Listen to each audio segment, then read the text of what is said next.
বাস্তবতা হলো মানুষের জীবনের পরিবর্তনের জন্য আন্তরিকতা লাগে, খুব মনোযোগ দিয়ে হইতে হয়।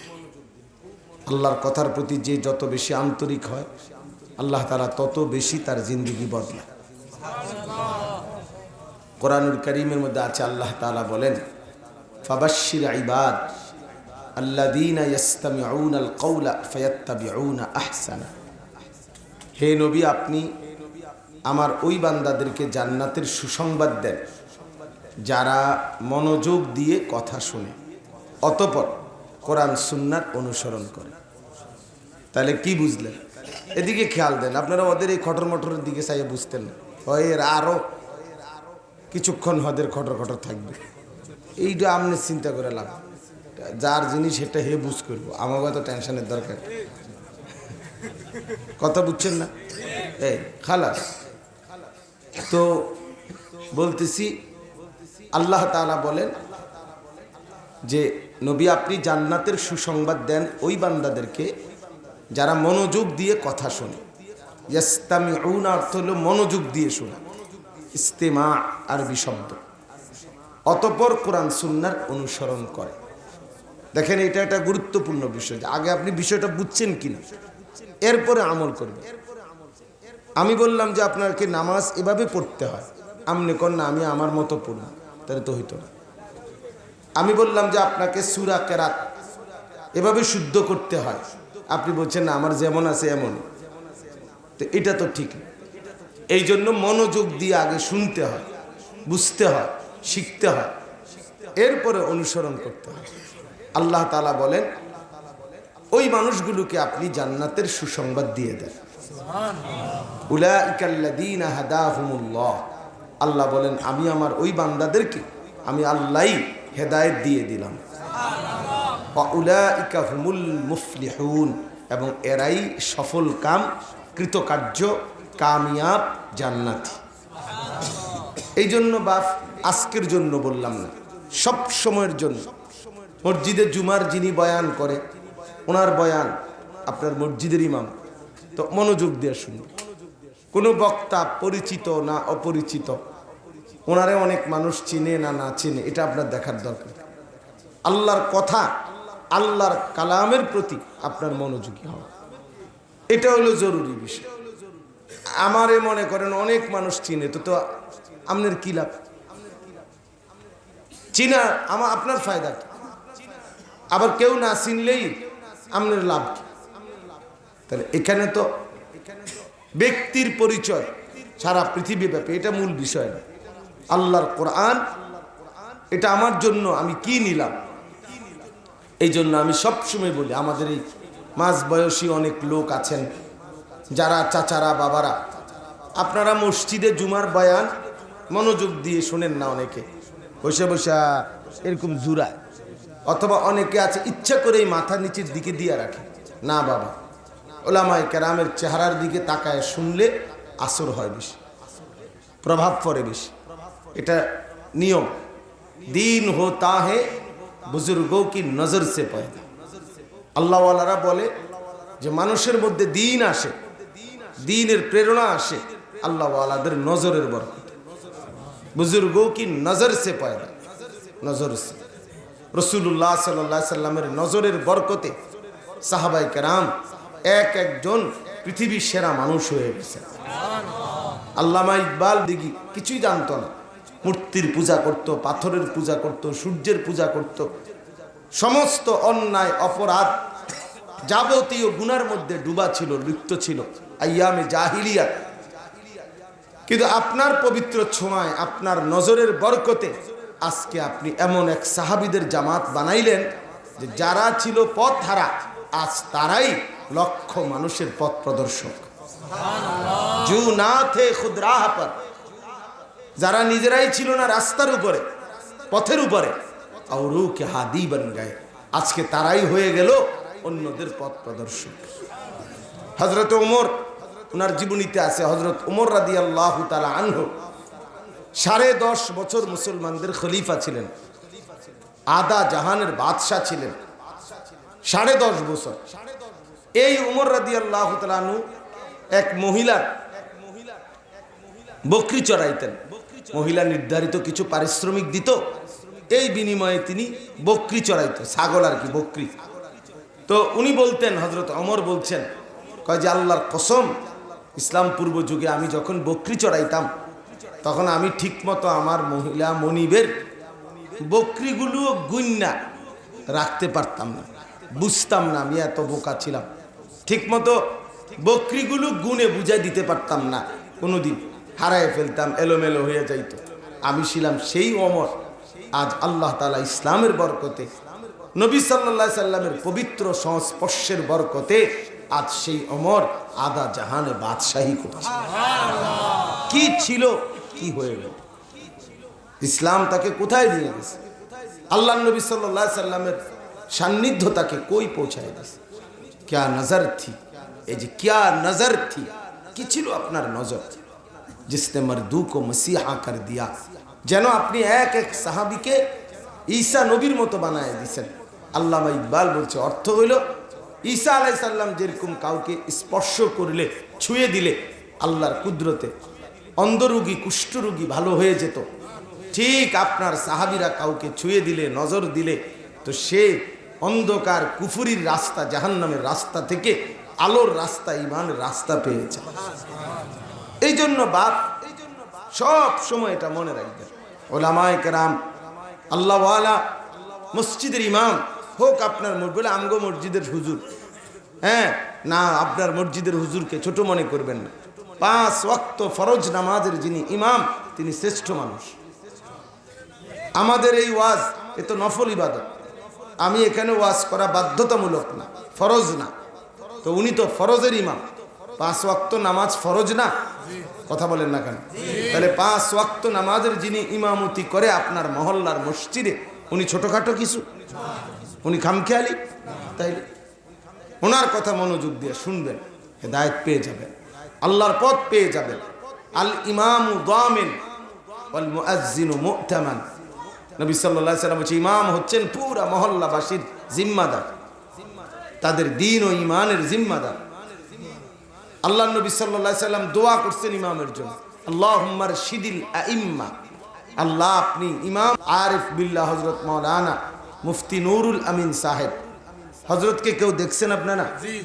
হযরতের একটা অভ্যাস হলো, হযরত কখন বয়ান করে তো কিছুক্ষণ পর পর কয় যে 3-4 জন একত্র হইয়া গোল হইয়া একজন আরেকজনের কম মুজাকারা করে, অর্থাৎ এই এখন যে এদ্দুর কইলাম এদ্দুর একজন আরেকজনের কম যে কি কইছে, তা এইটা একটা আমল, অর্থাৎ এতে করে এই কথা যত রিপিট হয় তত বেশি দিলে জমে, অর্থাৎ কথা, একই কথা যখন কেউ বারবার উচ্চারণ করে তখন তার এই কথা দিলের মধ্যে জমে।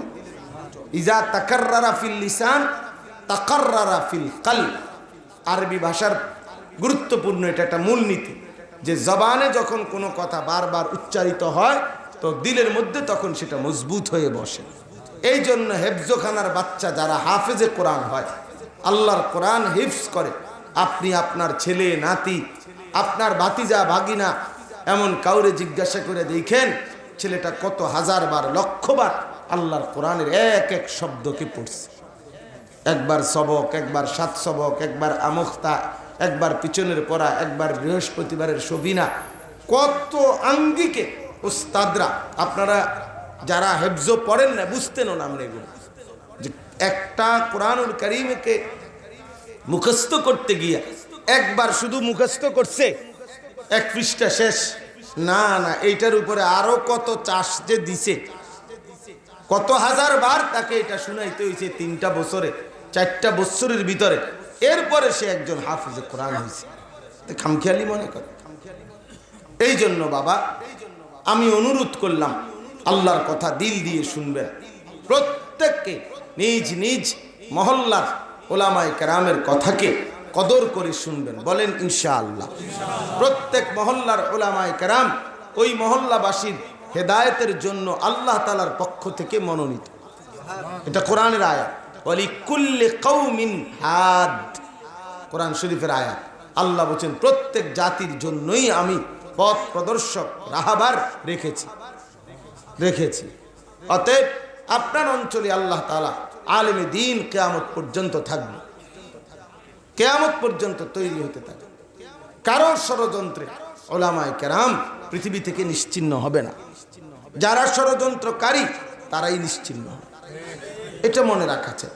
এই জন্য ইনশাআল্লাহ আমরা প্রত্যেকেই আল্লাহর কথার প্রতি, প্রত্যেক উলামায়ে কেরামের কথার প্রতি আন্তরিক হব তো ইনশাআল্লাহ। চোখের দিকে তাকায় শুনবে, নজর দিয়ে শুনবে। এই কদ্দুর জিমানো, কদ্দুর ওয়াজ শুনেন, কদ্দুর বুট খায়, কদ্দুর ওয়াজ শুনে, কদ্দুর গিয়া চা খায়, কদ্দুর আইয়া ওয়াজ হয়। এত সদর বদর করলে হয়, এত মস্কারি করলে ইবাদত আমল হয় না। এটা আখিরাতের আমল, কোরআন। এটা বাংলা বই মনে করছেন আমরা, খামখেয়ালি মেয়ে, এটা আখিরাতের আমল। এই জন্য বুট আর ওয়াজ, বাদাম এবং ওয়াজ, চটপটি এবং ওয়াজ, জুরানি এবং ওয়াজ, এই দুইটা মিলাইলে একসাথ করলে তো আরবি ভাষার একটা সুন্দর কথা শোনেন। আরবি ভাষায় একটা মূলনীতি আছে, নতিজা আরজালের তাবে হয়, মানে ফলাফল নিকৃষ্ট যেটা সেটার অনুপাতে হয়। আপনারা একেবারে সহজ বাংলা বুঝবেন আপনারা। এই যে মসজিদের মনে করেন পানির ট্যাঙ্কি, 500 লিটারের পানির ট্যাঙ্কি, এই 500 লিটারের পানির ট্যাঙ্কিতে ওই যে গাজি ট্যাঙ্কি যেগুলোতে পানি নেয় আর কি, তো মনে করেন মোটর দিয়া পানি উঠাইছে, 499 লিটার পানি পুরাইছে, পবিত্র পানি, মোটরের পানি, ভালো পানি, ফ্রেশ পানি, আর 1 লিটার শুধু পেশাব দিছে। এই মিল্লা হয়েছে কয় লিটার? 500 লিটার। 499 লিটার হলো পবিত্র পানি, 1 লিটার হলো পেশাব। হ্যাঁ, তো এই হলো 500 লিটার। এখন এই দুইটা মিশাতে এই টাঙ্কির পানির ফলাফল মানে মাসআলা, এই ফতুয়া, এই পানির পাক নাফাকের ক্ষেত্রে ফতুয়া কি বলেন? সবাই বলে। এটা আপনারা বুঝছেন কিনা বলেন? তাহলে বোঝা গেল ভালো এবং মন্দ দুইটা যখন মিশে তখন ফলাফল আসে কোনটা? নিকৃষ্টটা, মন্দটা। এইটারে আরবিতে কয় নতিজা আরজালের, আরজাল মানে নিকৃষ্ট। ফলাফল আসে যেটা নিকৃষ্ট ওইটার আলো। এই জন্য বুট এবং ওয়াজ দুইটা মিলাইলে ফলাফল আসবে শুধু বুট। হ্যাঁ হ্যাঁ, এটা গুরুত্বপূর্ণ কথা মনে রেখে। ফলাফল আসবে বাদাম, ফলাফল আসবে চটপটি, ফলাফল আসবে জুরানি। মানে আপনি জুরাইছেনও, ওয়াজও শুনছেন, পরে যখন আপনাকে জিজ্ঞাসা করবে কি শুনছেন, বলো ভাই কথা কইছি হুজুরে, ভালো কথাই মনে হয়েছে, কিন্তু আমি একটু জুরানি ছিল বুঝছি না। কিছুই বুঝছেন না, গোড়ার ডিম, গোড়ার ঘাস, তাইলে কোনো ফায়দা হবে না। এই জন্য দয়া করে শতভাগ আল্লাহর কথার প্রতি মনোযোগী হওয়া এটা মুমিনের জিম্মাদারি। আল্লাহর কথা, ওয়া আনা আখতারতুকা ফাসতামি' লিমা ইউহা। কোরআন শরীফে আছে আল্লাহ তাআলা মুসা আলাইহিস সালামকে বলছে ওই তুর পাহাড়ে, যে মুসা তোমাকে আমার কথা শুনবার জন্য আমি বাছাই করেছি। আনা আখতারতুকা, আমি তোমাকে বাছাই করেছি। ফাসতামি' লিমা ইউহা, অতএব আমি যেই ওয়াহি, আমার যেই কথাগুলো আমি এখন বলতেছি তুমি মনোযোগ দিয়ে শোনো। তাহলে এই যে বাপ আপনারা আসছেন, আল্লাহ বাছাই করে আনছেন। কে বাছাই করছেন? হ্যাঁ, আল্লাহ বাছাই করছেন আল্লাহর কথা শুনবার জন্য। অতএব এখন আমাদের দায়িত্ব আমাদের আল্লাহর কথা মনোযোগ দিয়ে শোনা। আল্লাহ আমাদেরকে তৌফিক দান করে, কবুল করে নেন। রাসূলুল্লাহ সাল্লাল্লাহু আলাইহি ওয়াসাল্লাম, আল্লাহ পাক রব্বুল আলামিন আমাদের জন্য সর্বশ্রেষ্ঠ নিয়ামত, এক মুমিনের জন্য, মুসলমানদের জন্য শ্রেষ্ঠতম নিয়ামত দিয়েছেন, প্রিয় নবী সাল্লাল্লাহু আলাইহি সাল্লামকে দান করছেন। কোরআনুল কারীমের সূরা আলে ইমরানের মধ্যে আল্লাহ তাআলা বলছেন, লাকাদ মান্নাল্লাহু আলাল মুমিনিনা ইজ বাআসা ফীহিম রাসূলাম মিন আনফুসিহিম। আল্লাহ বলে, মুমিনরা আমি তোমাদের উপরে সবচেয়ে বড় যেই দয়া করেছি, বিশেষ যেই অনুগ্রহ দয়া করলাম, সেটা হলো আমার রাসূল, আমার সবচেয়ে প্রিয় বন্ধু, আমার কলিজার টুকরা, আমার হাবিব, আমার মাহবুব, আমার দোস্ত, আমি আমার রাসূল মুহাম্মদ সাল্লাল্লাহু আলাইহি সাল্লামকে তোমাদের জন্য দান করলাম। সুবহানাল্লাহ। প্রিয় ভাই, এখান থেকে একটা জরুরি কথা, বাপ এবং কিশোর নওজোয়ান তোমরাও দোস্ত এটা বোঝা উচিত, এক মুসলমানের জীবনের সবচেয়ে বড় পাওয়া, সবচেয়ে বড় তৃপ্তি, সবচেয়ে বড় খুশি, সবচেয়ে বড় আনন্দ যে সে আল্লাহ রাসূলকে পেয়েছে। সে আল্লাহ রাসূল সাল্লাল্লাহু আলাইহি সাল্লামকে নবী হিসাবে পেয়েছে। অতএব আমাদের জীবনের সবচেয়ে বড় সফলতা এটা যে আমরা রাসূল সাল্লাল্লাহু আলাইহি সাল্লামকে পেয়ে খুশি হওয়া। আফসোসের বিষয় হলো আমরা নওজোয়ান হই আর বৃদ্ধ হই, আমাদের সবার কলিজার ভিতরে ঢুকছে আজকে যে দুনিয়া পাওয়া, দুনিয়া অর্জন হওয়া, দুনিয়ার এই ভাত মাছ চাল ডাল, ঘর সংসার, খাট পালং সোফা ফার্নিচার, এই জিনিসগুলো অর্জন করা, এটাই বাপেও মনে করে সফলতা, ফুতেও মনে করে সফলতা। আফসোসের বিষয় আজকে আমরা এখানেই পিছিয়ে গেছি। আমাদের লক্ষ্য উদ্দেশ্য চিনতে ভুল করছি আমরা, আমাদের মাকসাদ চিনতে আমরা ভুল করছি, বা আমাদের গন্তব্য চিনতে আমরা ভুল করছি।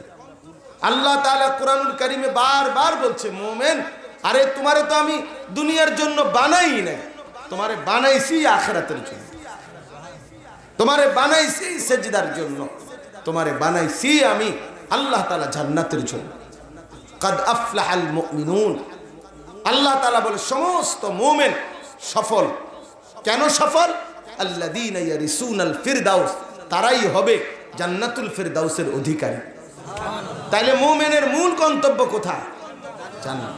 আমাদের মূল গন্তব্য জান্নাত, আখিরাত, পরকাল। আল্লাহ আমাদেরকে দুনিয়া ভোগ করার জন্য বানানি নাই। এজন্য আমার শায়েখ আল্লামা মুফতি মুশতাকুন নবী কাসেমি হুজুর সব সময় মুনাজাত করলে বলে, যায় আল্লাহ আপনি আমাদেরকে দুনিয়া দেন বকদরে জরুরত, আল্লাহ সামান্য যেটুকু হইলে প্রয়োজন সারে এটুকুই দুনিয়া দেন, আর আখিরাত দেন আপনার শান অনুপাতে। আপনি যত বড় আপনার জান্নাত দিবেন তত বড়, আপনার শান অনুপাতে দিবেন। এজন্য এই কথাটা আজকে ইউরোপিয়ানরা, আমেরিকানরা, ইহুদিরা, খ্রিস্টানরা, ইসলাম বিরোধীরা, আজকের আধুনিকতার এই লেবাসধারীরা, তাদের মূল স্লোগান, তারা আমাদেরকে কলিজার মধ্যে কথা অব্যাহত প্রচারণা করে করে বুঝাইছে যে আপনি এবং আপনার সন্তানের জীবনের মাকসাদ দুনিয়া উপার্জন, দুনিয়া উপার্জন। এই জন্য কোনো বাবা তার ছেলে মেয়েকে নিয়ে সফল তখন মনে করে যখন কামাই রোজগারি করে, কামাই রোজগারি করে না তো সে ব্যর্থ মনে করে, ব্যর্থ মনে করে। তিন ছেলেই টাকা পয়সার ভালো কামাই করে, মাশাআল্লাহ ছেলেগুলো কামে লাগছে, ছেলেগুলো কামে লাগছে। মেয়ে তিনটাই পয়সাওয়ালা জামাই, টাকা পয়সাওয়ালা জামাই, ছেলের কাছে বিয়ে দিতে পারছে, হ্যাঁ মেয়েগুলো কামে লাগছে। তার মানে টাকা সম্পদ, এটাই মূল মাকসাদ মনে করছে। ইউরোপের স্লোগান এটা, বস্তুবাদের স্লোগান এটা, পুঁজিবাদের স্লোগান এটা, ক্যাপিটালিজমের স্লোগান এটা। আজকের গোটা ইউরোপ এটাই বলতে চায়, বেঈমানরা সব এটাই বলতে চায় যে ম্যান ইজ ইকোনমিক্যাল অ্যানিম্যাল, মানুষ একটা অর্থনৈতিক প্রাণী। তাদের বক্তব্য এটা, কাফেরের কথা এটা, যে মানুষ উপার্জন করার মতো উপার্জনকারী একটি প্রাণী, অর্থাৎ মানুষের জীবনের মাকসাদই হলো রোজগার, উপার্জন, উপার্জন। অথচ আল্লাহর কসম, মহান আল্লাহ পাক রব্বুল আলামিন বলেন, বান্দা আমি তোমাদেরকে বানাইছি একমাত্র মাকসাদ আমার গোলামি, আমার ইবাদত, আমার বন্দিগির জন্য। তাহলে এখানে দেখেন দৃষ্টিভঙ্গির তফাৎ, এখানে বিশাল বড় ফারাক, ব্যবধান। যার কারণে আজকে যদি আমরা আমাদের আল্লাহর কথা বুঝতাম যে আল্লাহ তাআলা আমাদেরকে বানাইছেন ইবাদতের জন্য, সেজদার জন্য, নামাজের জন্য, আল্লাহকে মানার জন্য, আখিরাতের প্রস্তুতি নেওয়ার জন্য। নাবতালিহি, কোরআনে আল্লাহ বলছে বান্দা আমি সৃষ্টি করেছি কেন? পরীক্ষা করার জন্য। ওয়া নাবলুকুম, পরীক্ষা করার জন্য। লিয়াবলুয়াকুম, পরীক্ষা করার জন্য। লিনাবলুয়াহুম, তো দিল থাকবে মহান আল্লাহ পাকের সাথে, আল্লাহ পাকের সাথে, আল্লাহ পাকের সাথে। আমরা এই কথাটা বুঝতেছি না আজকে। আমরা চোখের সামনে দেখেন একজন বাবা তার 16 বছরের 18 বছরের ছেলেটা কিভাবে উপার্জন করবে। হেতে কি ব্যবসা করলে ভালো হয়, না কৃষি করলে ভালো হয়, নাকি পড়ালেখা করলে ভালো হয়, পড়ালেখা করলেও আবার কোন লাইনে পড়লে ভালো হয়, কি ডাক্তারি পড়লে ভালো হবে, না ইঞ্জিনিয়ারিং পড়লে ভালো হবে, না আইন পড়ালেখা করলে ভালো হবে, এটা নিয়ে তার পেরেশানির কোনো অন্ত নাই। টাকা রোজগার করতেছে না, পয়সা কামাই করতেছে না, বা কেমনে করলে ভালো পয়সা, ভালো চাকরি, ভালো রোজগার হবে, এই নিয়ে বাবা মা দিনের পর দিন ভাবে, অন্যদেরকে নিয়েও পরামর্শ করে। কিন্তু 16 বছরের ছেলেটা মুসলমান, 14 বছরের ছেলেটা মুসলমান, আরে বাবা মেয়েটা মুসলমান, কিন্তু আপনার মুসলমান ছেলে বাবা মা মুসলমান হওয়ার পরে বাপ মা জীবিত আপন ঘরে ঘুমাইয়া 16 বছরের ছেলেটা খোদার 365 দিনে এক বছরে কোনোদিন ফজরের নামাজ পড়ে না কোনোদিনও, অথচ তার বাবা জীবিত মা জীবিত, ছেলেটা মুসলমানের ঘরে ঘুমায়। আরে বাপ, মুসলমানের ঘরে ইমানদারের ঘরে এত বড় জানোয়ার কেমনে ঘুমায়? এটা তো মানুষের বাচ্চা না, বেনামাজি এটা তো মানুষের বাচ্চা না, এ তো মুসলমানের বাচ্চা না, এ তো মুসলমানের বাচ্চা না, এ তো জানোয়ার, এ তো হাইওয়ান, এ তো চতুষ্পদ জন্তু। কোরআনুল কারীমের মধ্যে আছে ফাআতবাআহু শাইতান ওয়াত্তাবাআ হাওয়াহু ফামাসালুহু কামাসালিল কালব। কোরআনের আয়াত, আল্লাহ বলে শয়তান যার পিছে লাগছে আর মনের ইচ্ছা মতো যে চলতেছে তার উদাহরণ কুত্তার মতো। কোরআনের শব্দ, ফামাসালুহু কামাসালিল কালব। কালব অর্থ কি বলেন না কেন? তো কুত্তার মতো, তো কুকুরের মতো বেটা, নাফরমান তো কুত্তার মতো, মনের ইচ্ছা মতো চলে, তার ইচ্ছা মতো চুল রাখে, তার ইচ্ছা মতো জামা পরে, তার ইচ্ছা মতো প্যান্ট পরে, তার মন চাইলে দাঁড়ায়া পেশাব করে, মন চাইলে কোনোদিন বসে পেশাব করে, ঢিলা কুলুকের খবর নাই, মেয়েটার পর্দার কোনো খবর নাই। 14 বছর 16 বছরের মেয়েটা টাইট কাপড় পরে, 8-7 কাপড় পরে আপনার মেয়েটা রাস্তায় চলাফেরা করে, প্রতিদিন পড়তে যায়, বাহিরে যায়, আপনি চোখে দেখতেছেন, এটারে কোনো বিষয়ই মনে করে না। টেনশন একটাই, বালা একটা জামাই, মানে বালা মানে পয়সাওয়ালা, পয়সাওয়ালা, এবার খারাইয়া মতক মানে আটটা মতক, এটা দেখার বিষয় না। পয়সা আসেনি ফোলার, এটা হলো দেখার বিষয়। ফোলার বাইক বিল্ডিং আছে কিনা, বাড়ির ভিত্তির টেলিভিশন কিনা, বাথরুম ভিত্তি কিনা, খালাস বাইক বিল্ডিং আছে, ফোলা পয়সাওয়ালা কামে লাগছে। আশ্চর্য বাবা, এভাবে আখেরাত ভুলে গেলেন কেমনে? আখেরাত ভুলে গেলেন। চোখের সামনে সন্তানকে এভাবে জাহান্নামের আগুনে ফেলে দিলেন কেমনে? চোখের সামনে এভাবে মেয়েটাকে জাহান্নামের আগুনে ফেলে দিলেন কিভাবে? বিবিকে জাহান্নামের আগুনে ফেলে দিলেন কিভাবে বাপ? বলেন, যার স্ত্রী বেপর্দা, তো ওই বেপর্দা নারীর শেষ ঠিকানা কোথায়? যার ছেলে বেনামাজি, এই বেনামাজি নাফরমান সন্তানের শেষ ঠিকানা কোথায়? বলেন না কেন? এই সুদখোরের শেষ ঠিকানা কোথায়? হারামখোরের শেষ ঠিকানা কোথায়? তাহলে আল্লাহকে ভুলে গেলেন কেন? জাহান্নাম নিজের জন্য বরাদ্দ করে দিলেন কেন? ছেলেটাকে নষ্ট করে দিলেন কেন? মেয়েটাকে বরবাদ করে দিলেন কেন? ফ্যামিলিটাকে নাফরমান হিসাবে দেখে ঘুম আসে কেমনে মুসলমান?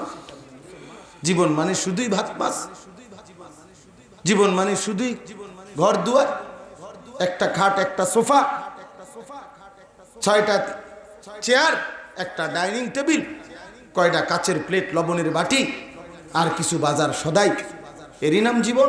খালাস, এতটুকুই জীবন মুসলমান? এক সেট সোফা বানাইলেন, 6টা চেয়ার বানাইলেন, একটা টেবিল বানাইলেন, 2টা খাট বানাইলেন, 2টা আলমারি বানাইলেন, একটা 4 রুমওয়ালা ঘর বানাইলেন, নিচে কদ্দুর টাইলস লাগাইলেন, ভিতরে একটা বাথরুম করলেন, হ্যাঁ, 1 ডজন কাচের প্লেট, নুনের বাটি, চায়ের কাপ কিনলেন, আর ফাঙ্গাস, তেলাপিয়া, ফার্মের মুরকা, কক মুরকা, আর এই দুন্দুল করলা, এগুলা দিয়া দুগা ভাত তরকারি খাইতেছেন। অবসর টাইম বিড়ি, সিগারেট, চা দোকানের আড্ডা, হ্যাঁ খালাস, এরই নাম মুসলমান? এতটুকুর জন্যই আল্লাহ আমাদেরকে বানাইছেন বাবা। তো আখিরাত কার জন্য? জান্নাত কার জন্য? জাহান্নাম থেকে বাঁচবে কে? কবর থেকে বাঁচবে কে? বলে, ফিকির করেন, ইনসাফের সাথে বলেন বাপ।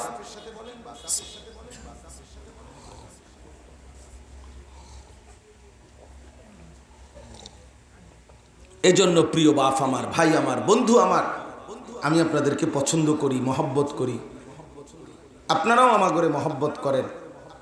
কিন্তু মহব্বত তখনই সার্থক হয়, ভালোবাসার নিয়ম হলো আপনি যদি আল্লাহকে ভালোবাসেন, আপনি যদি রসুল্লাহ সাল্লাল্লাহু আলাইহি সাল্লামকে ভালোবাসেন, আপনি যদি কোরআনকে ভালোবাসেন, আপনি যদি ইসলামকে ভালোবাসেন, খোদার কসম, আল্লাহর কসম, ভালোবাসা অনুসরণকে দাবি করে।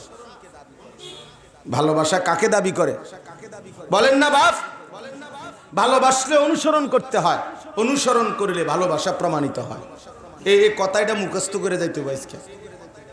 ভালোবাসলে অনুসরণ করতে হয়, এই কথাটা কম। অনুসরণ করলে ভালোবাসা প্রমাণিত হয়। এবার বুঝছেন কি? আমি তাকে ভালোবাসি, তাকে অনুসরণ করতে হয়, আর অনুসরণ করে যাকে সে এটাই প্রমাণ করে সে তাকে ভালোবাসে, সে তাকে ভালোবাসে। তাহলে আমরা যদি আল্লাহকে ভালোবাসি, আমাদের প্রিয় নবী সাল্লাল্লাহু আলাইহি সাল্লামকে ভালোবাসি, তো জিন্দেগি তো এমন হওয়ার কথা না বাপ। যারা বিড়ি সিগারেট খান, আপনি কিভাবে প্রমাণ করবেন চাচা আপনি আল্লাহ রসুল সাল্লাল্লাহু আলাইহি সাল্লামকে ভালোবাসেন? বলেন, ইনসাফের সাথে বলেন। এই চাচা, বিবেককে প্রশ্ন করে বলেন, আল্লাহর দোহাই দিয়া বলেন, আপনি কেমনে প্রমাণ করবেন? আল্লাহ নবী সাল্লাল্লাহু আলাইহি সাল্লাম জীবনে কোনোদিন দুর্গন্ধ পছন্দ করতেন না।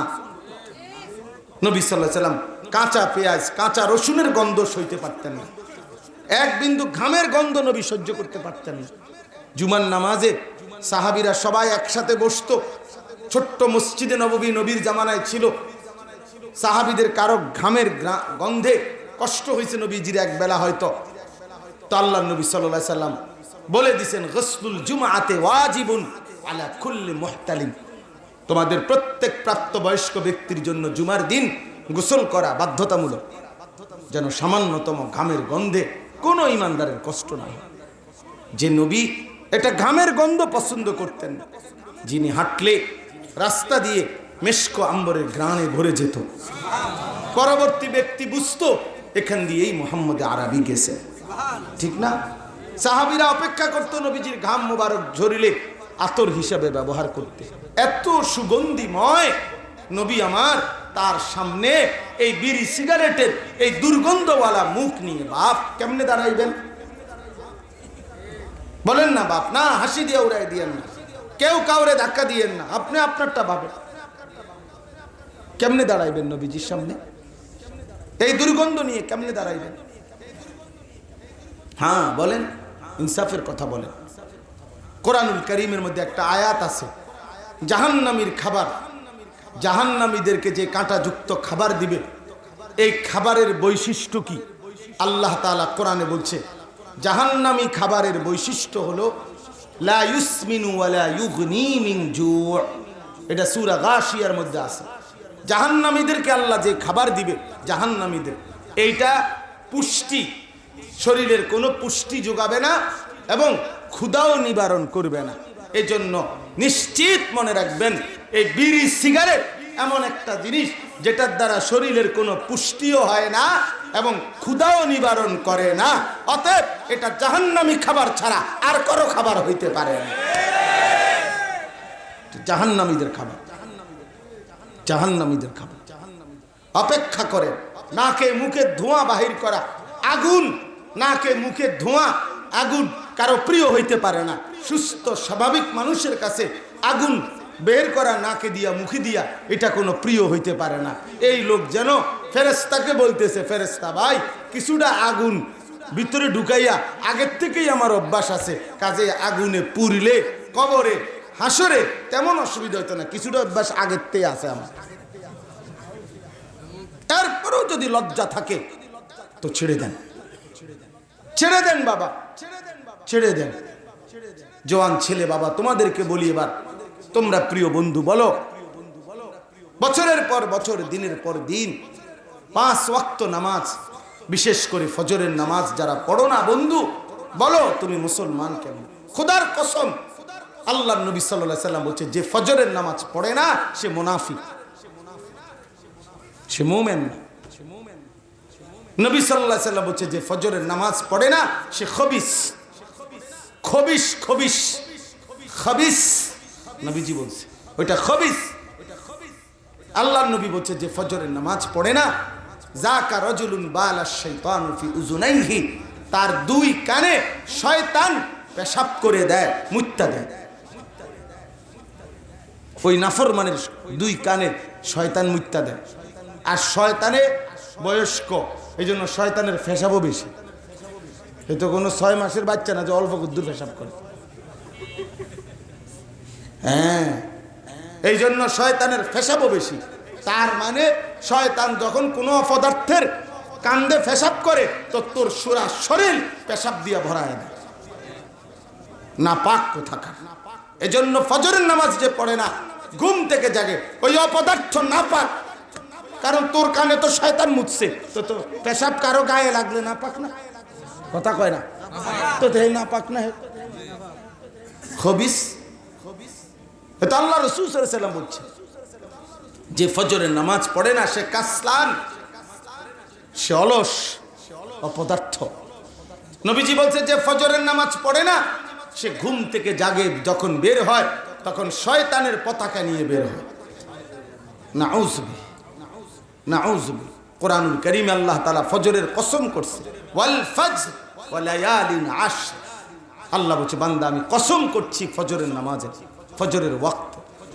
ইন্না কুরআনাল ফজরি কানা মাশহুদা। আল্লাহ বলছে নিশ্চয়ই ফজর, এটা আমার কোটি কোটি ফেরেশতা সারা রাত আল্লাহর জমিনে ফেরেশতারা আল্লাহর জমিনে ডিউটি করে, এবং দিনের বেলা নতুন গ্রুপ সন্ধ্যা পর্যন্ত ডিউটি করে।